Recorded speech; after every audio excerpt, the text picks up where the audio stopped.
대통령께서는 최순실 사건과 관련해서 알고 계신 것 한 가지만 말씀해 주십시오. 최순실 씨가 현재까지 짐작한 데는 여러 가지 호가호위를 하면서 적절치 못하고 불법적인 일들을 한 것으로 생각을 해서 정부에서는 그 점에 관해서 수사 등의 방법으로 진상을 밝히기 위한 노력을 하고 있습니다. 개성공단 폐쇄 논의 같은 문제까지 논의했다는 것에 대해서 어떻게 생각하십니까? 저는 그 부분에 관해서는 전혀 그렇지 않다고 생각을 합니다. 개성공단의 폐쇄는 정부 내에서 여러 유관 부처들이 오랫동안 협의를 해서 처리를 한 것이고, 그 과정에서 누가 최순실이든 누구든 민간 누가 관여했다는 이야기를 전혀 듣지 못했고 또 그렇게 될 수도 없는 구조라고 생각합니다. 총리는 진실을 알고 계시지 못합니다. 심지어 대통령의 개인 참모인 정무수석, 외교안보수석까지 대통령을 독대한 적이 없다고 말합니다. 참 수수께끼입니다. 어떻게 이렇게 하고도 국정을 운영할 수 있을까? 이번에 최순실 사건을 보면서 의문이 풀렸습니다. 대통령 뒤에 비선 정부, 비밀 정부가 존재했던 셈입니다. 이렇게 비정상적인 국정 운영에도 불구하고 대한민국이 돌아갈 수 있었던 것은 전적으로 위대한 국민이 계셨기 때문입니다. 지금 국민 가슴속에 대통령은 존재하지 않습니다. 지난 4년 동안 박근혜 정부의 외교안보 통일 정책은 의문투성이었습니다. 시스템은 붕괴했고 토론도 없었고 의견 수렴도 없었습니다. 일방적이고 기습적인 발표뿐이었습니다. 대표적인 것이 개성공단 폐쇄 조치요 사드 배치 결정이었습니다.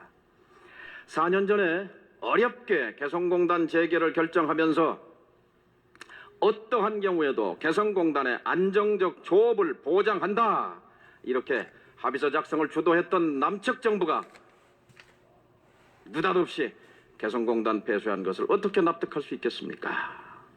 주무장관인 통일부 장관은 철저하게 배제됐습니다. 그리고 입주기업에 불과 3시간 전에 통보되었습니다. 충동적인 결정이었습니다. 사드 배치 발표 역시 주무장관, 국방장관은 배제됐습니다. 국방부 실무자들은 배치 후보지인 성주에 답사 한번 가보지 않은 상태에서 배치됐습니다. 충동적인 결정이었습니다. 그런데 이 모든 수수께끼들이 최근 드러나고 있는 최순실 국정농단 사태를 대입해보면 모든 것이 다 풀립니다. 이것만으로도 박근혜 대통령은 탄핵의 명명백백한 대상이 됩니다. 내일 국민은 전국에서 100만 개 촛불을 들 것입니다. 저마다 가슴에 희망을 품고 광장으로 나올 것입니다. 불의와 불법과 비리가 판치는 세상을 끝내고 정의와 인권이 살아 숨쉬는 민주공화국을 꿈꾸면서 광장에 쏟아져 나올 것입니다. 장사 안 되고 취직 안 되고 직장이래야 기껏 비정규직밖에 없는 이 참담한 현실을 불평등 해소를 통한 복지국가로 가고 평화로운 한반도의 평화국가로 가는 꿈을 꾸면서 광장에 몰려 나올 것입니다. 그리고 요구할 것입니다. 국민을 배반한 대통령은 즉각 물러나라고 요구할 것입니다. 도도한 역사의 강물입니다. 그러나 이 역사의 물꼬는 야당이 튼 것은 아닙니다. 야당은 무임승차를 인정해야 합니다. 국민은 우물쭈물하는 야당들에 대해서 비겁하다고 말합니다. 지난 4년 동안 박 정권의 공안 통치, 공포 정치에 대해서 제대로 야무지게 감시, 감독하지 못한 책임이 있고 최근 거대한 민심 앞에 갈팡질팡하는 모습에 국민은 답답해합니다. 이제라도 야당은 국민과 함께 그리고 또 따로 가야 합니다. 함께는 같이 촛불을 드는 것이고 따로는 국회에 주어진 권능을 행사하는 것입니다. 어제 박근혜 대통령의 퇴진을 촉구하는 야 3당과 무소속 의원 모임이 발족됐습니다.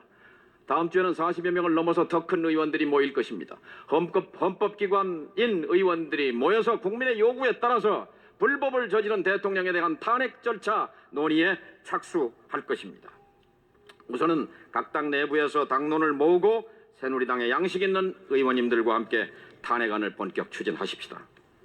내일 국민 대궐기 이후에도 박 대통령이 결단을 내리지 못할 경우에 지체 없이 곧바로 탄핵 절차에 돌입해야 합니다. 혹자는 걱정합니다. 탄핵이 역풍을 부를지 모른다고. 하지만 노무현 대통령의 탄핵은 국민 의사를 역행한 탄핵 폭거였지만 박근혜 대통령에 대한 탄핵은 헌법을 유린한 권력자에 대한 당연한 절차일 뿐입니다. 탄핵안 부결을 염려하는 분도 있습니다. 하지만 특정 정치 세력이 탄핵안을 부결시킨다면 감히 말씀드립니다. 그 세력은 소멸할 것입니다. 무엇보다도 탄핵 발의와 토론 그리고 의결 과정에서 민심이 총집결할 것입니다. 국회가 역사의 용광로가 될 것입니다. 국민의 시선은 지금 하야와 탄핵을 넘어서 그 뒤에 있는 지점을 바라보고 있습니다. 정권의 변화를 넘어서서 가치관의 거대한 변화, 제도의 혁명적 변화 그리고 새로운 사회를 열망하는 소망들이 분출하고 있습니다. 이제 검찰개혁, 재벌개혁, 정치개혁을 통해 새로운 헌정 질서를 준비해 나가야 합니다. 분출하는 국민의 열망을 받들어서 새로운 변화를 국회가 선도해 나가기를 간절한 마음으로 소망합니다. 국회가 국민 앞에 희망이 돼야 합니다. 감사합니다. 바람 불고 추워도 불은 안 꺼져. 타고 다시 절대 안 꺼져. 박근혜 책임까진 클 수 없어. 새누리당 혜택까진 클 수 없어. 민주주의